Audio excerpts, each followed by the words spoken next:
আসসালামু আলাইকুম। আমি মোহাম্মদ সিদ্দিকুর রহমান।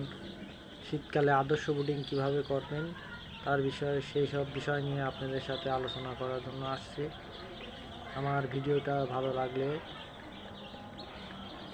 দেখবেন, আপনারা উপকারিতা পাবেন অনেক ধরনের। আমরা ছোট খামারি, প্রান্তিক খামারিদের শেড করার পরে প্রথমবার মুরগি তুলতে গেলে অনেক টাকা ব্যয়বহুল হয়ে যায়, যার কারণে শেডটা টিকে থাকবে কিনা, ব্যবসা টিকে থাকবে কিনা এরকম একটা অনিশ্চয়তা থাকে, যার কারণে কম খরচে আদর্শ বুডিং শীতকালে কিভাবে করবেন আপনি মুরগি সুস্থ থাকবে অনেকটাই, আলহামদুলিল্লাহ। যেভাবে যত্ন করলে আপনি মুরগি সবসময় সুস্থ থাকবে, ওষুধ কম লাগবে, ওষুধের যেই বাজেটটা অনেকটাই কমে আসবে, যার কারণে আপনি কম খরচে লাভবান হতে পারবেন। সবাই বলে অনেক টাকা লাভ হয়, আমরা লস খাই হচ্ছে প্রান্তিক খামারিরা, যার কারণে বুডিংটা অল্প খরচে করতে পারলে একটা স্বস্তি থাকে ব্যবসায়। দেখেন ভাই এবং বোনেরা, যেখান থেকে ভিডিওটা দেখছেন আপনারা দেখেন আমি কিভাবে বুডিং করি। অনেকে অনেক ধরনের অনেকভাবে বুডিং করে, আমি একটু ভিন্নভাবে বুডিং করি। আমার শেডটা ছাদের উপরে করা, শেডটা দেখেন ছাদের উপরে দোতলায় শেডটা করছি। বেশি মুরগি পুষি না, আমি অল্প 500 মুরগি দিয়ে শুরু করছি। প্রথমে 200 করে পুষতাম, আবার একটু বড় করেছি শেড। আপনাদের সাথে এই বিষয় নিয়ে আলোচনা করব বিধায় অনেকে বলছে যে ভিডিও কুষ্টিয়া থেকে অনেক জায়গার ভিডিও দেখছি, অনেক জায়গার ভিডিও মানুষ করে সারে, এতে মানুষ উপকারিতা পায়। আমি সেই জন্যে কুষ্টিয়ার ভিডিও কেউ করে না, এই কারণে আমি কুষ্টিয়া থেকে আপনাদের মাঝে ভিডিও করছি। এখন দেখেন আমার আদর্শ বুডিং কিভাবে করতে হয়। দেখেন আমার বুডিংয়ের ভিন্নতা। বুডিংটা দেখলে বুঝতে পারবেন যে আমার বুডিং অন্য মানুষের সঙ্গে মিলবে না, আমার বুডিং একদমই ভিন্ন। এভাবে বুডিং করলে আপনাদের বাচ্চার মৃত্যুর হার 0% আসবে ইনশাল্লাহ। সঠিকভাবে সঠিক ওষুধ দিলে বাচ্চা মরবে না বললেই চলে, তারপরও বাচ্চা মরা আল্লাহর হাতে। যদিও তারপরেও দেখেন আমাদের যত্ন আপনির কারণে কিন্তু বাচ্চা বেঁচে থাকে, মৃত্যুর হার কমে। এই দেখেন আমার বুডিংয়ের কিভাবে করছি। আমি কিন্তু অনেকে অনেক রকম বুডিং করে, আমার বুডিংটা একদম পুরোপুরি ভিন্ন। আজকে আমার বাচ্চার বয়স 4 দিন।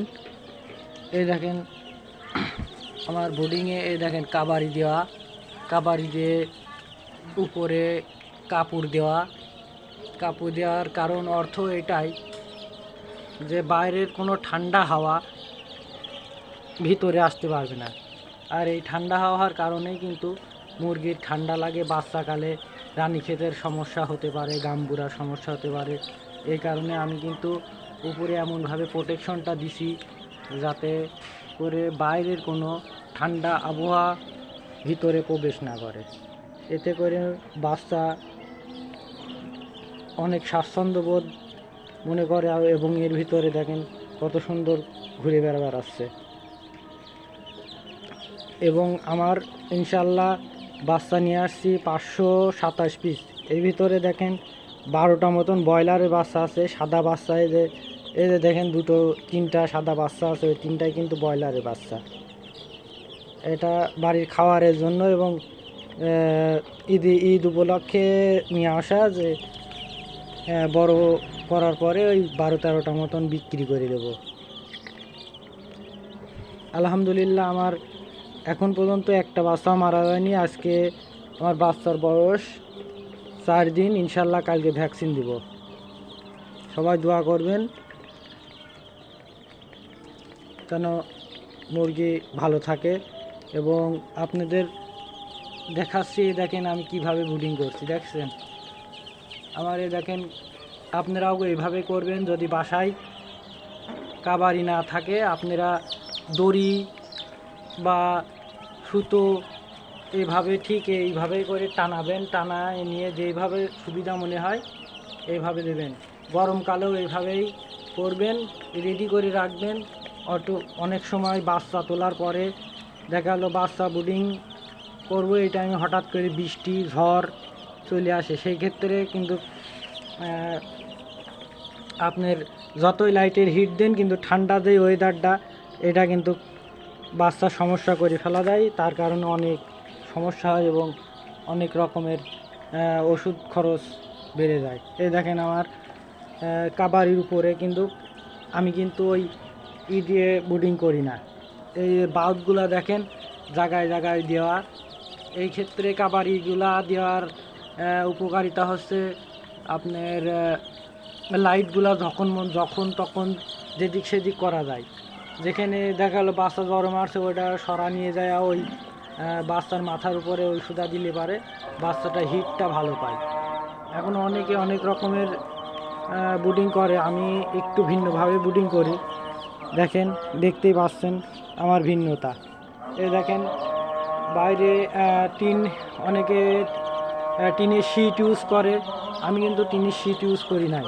কারণ আমরা প্রান্তিক খামারি ভাই, আমাদের ফিডের দাম বেশি দেওয়া লাগে, বাচ্চার দাম বেশি দেওয়া লাগে, ওষুধের দাম বেশি দেওয়া লাগে। যার কারণে আমরা আমার অভিজ্ঞতা কিন্তু বেশি না, তারপরও আমার যতটুকু অভিজ্ঞতা হয়েছে এই ডিপার্টমেন্ট থেকে, তাতে বুঝতে পারছি যে অনেকে আমাদের ঠকানোর কারণে আমরা কিন্তু সঠিক দামটা পাই না। মুরগি বিক্রি করতে গেলে সঠিক দামটা পায় না। এই কারণে কিছু ছোট ছোট খরচ কমায়ে চললে পারে, এক সময় দেখা যায় যে না অনেক সাশ্রয় হয়েছে। যার কারণে ভাই আমরা প্রান্তিক খামারি। এই কারণে দেখেন আমি কিন্তু আমার বাসার চড়াট দিয়ে, চারপাশে চড়াট দিয়ে যে কাপড় দিয়ে ঘিরে আমি ব্রুডিং করছি। এইভাবে কিন্তু আমি প্রতিনিয়ত 3 থেকে 4 বছর ধরে এইভাবেই ব্রুডিং করে আসছে। আলহামদুলিল্লাহ আমার ব্রুডিংয়ে কোনো সময় কখনো সমস্যা নেই। এভাবে যদি আপনারা করতে ইচ্ছা হয় তাহলে এভাবে করবেন। আর যদি বাসায় চাটাই থাকে বা অন্য কিছু থাকে বা শীট থাকে বা টিন থাকে, এভাবে আপনারা করতে পারেন ইনশাল্লাহ। এখন আপনাদের দেখাবো যে আমি ব্রুডিংয়ে এই 4 দিন কোন ওষুধ ইউজ করছি। ভিডিও না টানে পুরোপুরি ভিডিও আপনারা দেখবেন, ইনশাল্লাহ উপকার পাবেন ইনশাল্লাহ। এই দেখেন লাইসোভিট, এই লাইসোভিটটা ওষুধ মুরগির বাচ্চার প্রথম নিয়ে আসার পরেই কিন্তু পানির সঙ্গে দেওয়া লাগে এবং মাঝে মধ্যে দিতে হয়, এতে করে বাচ্চা কিন্তু সুস্থ থাকে। আপনারা অনেকেই জানেন, এত ভাঙে বলা লাগবে না। যারা পোলট্রি ফার্ম করেন বা করতে চাচ্ছেন, এই সব কিছু জানার পরেই কিন্তু আপনারা ফার্ম করবেন। লাইসোভিট, রেনামক্স, এটা একটা অত্যন্ত গুরুত্বপূর্ণ ওষুধ। এই ওষুধটা মানে ব্রুডিং ইউজ না করলেই নয়, এই অনেক কার্যকারিতা আছে। এই সম্বন্ধে আর একদিন আপনাদের সঙ্গে কথা হবে ইনশাল্লাহ। ভিডিও অনেক বড় হয়ে যাচ্ছে। ডক্সিভেট, নিয়মগুলা প্যাকেটের উপরেই আছে, আপনারা ইনশাল্লাহ দেখে নেবেন। দেখে নিলে বুঝতে পারবেন যে কয় লিটারে কয় মিলি ওষুধ দিতে হবে আর কয় দিন দিতে হবে, সব কিছু লেখা আছে প্যাকেটের উপরে। ভিডিওটা বড় হয়ে যাচ্ছে, যদিও ইচ্ছা ছিল না ওষুধের দেখাবো, তারপরেও দেখাচ্ছি। নতুন খামার যারা করবে, এই দেখেন 2+ কোন রোগের কাজ করে, কোন ওষুধে কি কাজ করে, সব কিছু কিন্তু ওষুধের ইসের পরে দেওয়া আছে। 2+টা অত্যন্ত গুরুত্বপূর্ণ। গুড়, পায়খানা এবং টক্সিনের বাচ্চাদের যেই টক্সিনের সমস্যা থাকে, এর একটা গুরুত্বপূর্ণ ওষুধ। এই ওষুধটা আপনারা সবাই ইনশাল্লাহ ব্লিডিংয়ে ইউজ করার জন্য আহ্বান করছি। এতে আপনারা নিজেই বুঝতে পারবেন যে এর গুরুত্ব কতখানি। এরপর দেখেন থায়াবিন। এই ওষুধটাও ফার্মে না থাকলেই নয়।